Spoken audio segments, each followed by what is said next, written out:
Why is Britain the wettest ever? Welcome to Mark and Pete, and we ask the question, with the fields being soggy and the wellies weary, what's going on with Cornish weather and elsewhere? Now let's listen to, here is our first thought. Complete washout. When fields are flooded and foggy, and the ground is basically boggy, from raining cats and dogs with leaping frogs, it's safe to say it's soggy. Yes, it has been extremely soggy. From the small Cornish village of Cardinham, the rain so far this year really has been relentless. Now, according to the Met Office, it has rained there every day for the last 50 days and counting. In fact, the last dry day residents' experience was back in the 30th of December of 2025. They have received an extraordinary amount of rainfall, but it Yes. doesn't end there. There are regions all around the United Kingdom, from Wales to Scotland to Northern Ireland and much further. Mr. Pete, I know that you're sitting there in a little puddle with your wellies. Yes. What on earth is going on with Britain's weather? Yeah, what on earth indeed. It's one disaster another. Not long ago, I'm old enough to remember, last year was it, when it was supposed to be really, really dry? Certainly Quite. wasn't very long ago. And now it's the wettest ever, and people talking about global warming, and there's theories that the aeroplanes overhead might be trying to use chemtrails to seed clouds, and there's so much panic about the weather. And yet, let me be let me give you a Bible reading. This is from Ecclesiastes, verse 6. It says this, and I'll comment. It says, "The wind goes towards the north and turns round to the south, and all the rivers run into the sea, and yet the sea is not full." So, even in those days, back in the Old Testament times, people were panicking about the weather, and in God's words, it says, yeah, don't worry about it.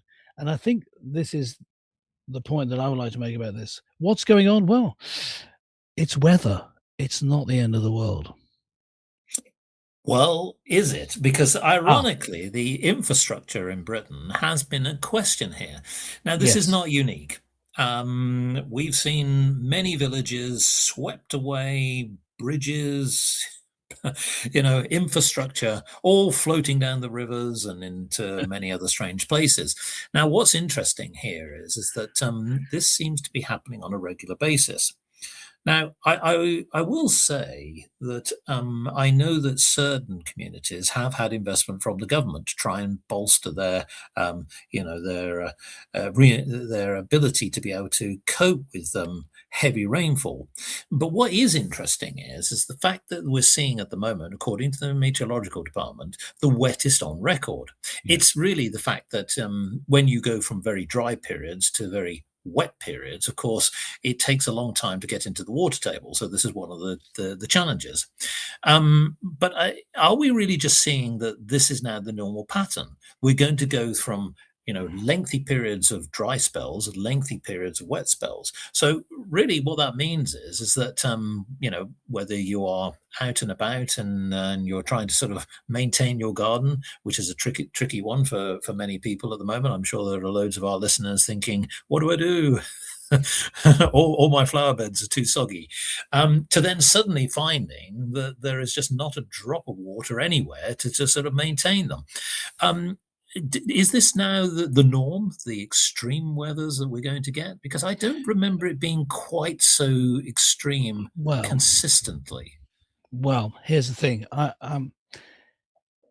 Humans' memory of things like the weather is very selective, and we always seem to think when something has just happened, and it is annoying when there's too much rain. It can be very bad, and it can, if the plants get too soggy, it can actually ruin crops. You don't always need rain, at least not at that level, unless you've got a paddy field. So it can be serious, but we then think, oh, this is the worst ever, and then what about the bad winters of the 1970s?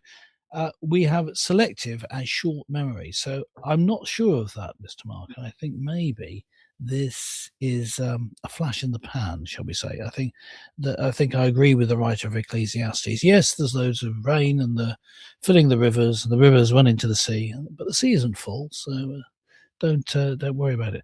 I think, well, the lesson is that we need to get a better flood management infrastructure, and we need to have better planning for times of drought as well. Right. So what you're saying is we don't need to start building an ark. Is that probably Um, one of your? Or- I would say don't start building the ark just yet. Save that for when it's the end of the world. But as to when that is, well, you have to wait for the Mark and Peace episode that introduces it.